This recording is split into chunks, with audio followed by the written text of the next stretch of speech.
खबर हुगली से है। जिला सूचना एवं सांस्कृतिक विभाग दफ्तर की ओर से नेताजी सुभाष चंद्र बोस की 128वीं जन्म जयंती का पालन किया गया।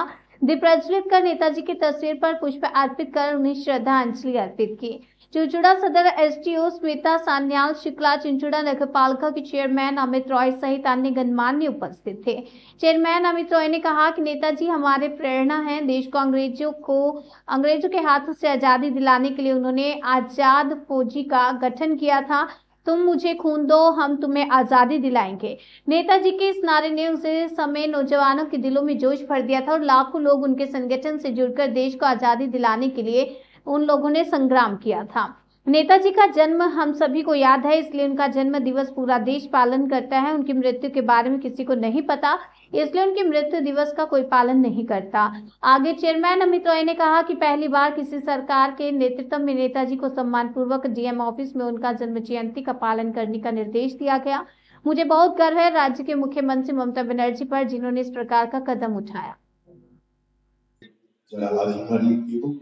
আপনারা জানেন যে ভারতবর্ষের স্বাধীনতা সংগ্রাম দুটি ধারাতে সংগ্রামের ভেতর দিয়েই একটি সত্যাগ্রহ এবং একটি নেতাজি সুভাষচন্দ্র বসু, বিনয় বাদল দীনেশ, মাতঙ্গিনী হাজরা এবং এই জেলার ভূপতি মজুমদার, নগেন মুখার্জি, গৌর হরিশ্রম এবং হামিদুল হক, সিরাজুল হক, যারা এখানে থেকে নেতাজির লড়াইকে সমর্থন করেছিলেন। এবং জ্যোতিষচন্দ্র ঘোষ, উনি প্রয়াত হয়েছেন, উনিও এই লড়াইয়ের ভেতরে ছিলেন।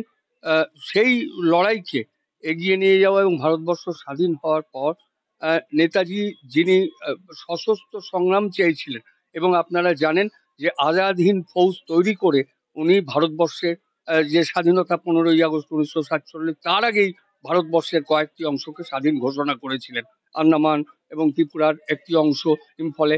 এই স্বাধীনতা যে স্বাদ ভারতবাসীকে উনি শুধু দেখাননি, উনি ভারতবর্ষের অর্থনীতি কিভাবে চলবে, তার জন্য সমাজতান্ত্রিক পথে কিভাবে ভারতবর্ষের অর্থনীতি তৈরি হবে, এবং নেতাজি এটাও লিখে গেছিলেন কিভাবে পৌরসভাগুলো মানুষের কাজ করবে, তার অত বছর আগে সেটাও কিন্তু উনি রচনা করে গেছিলেন।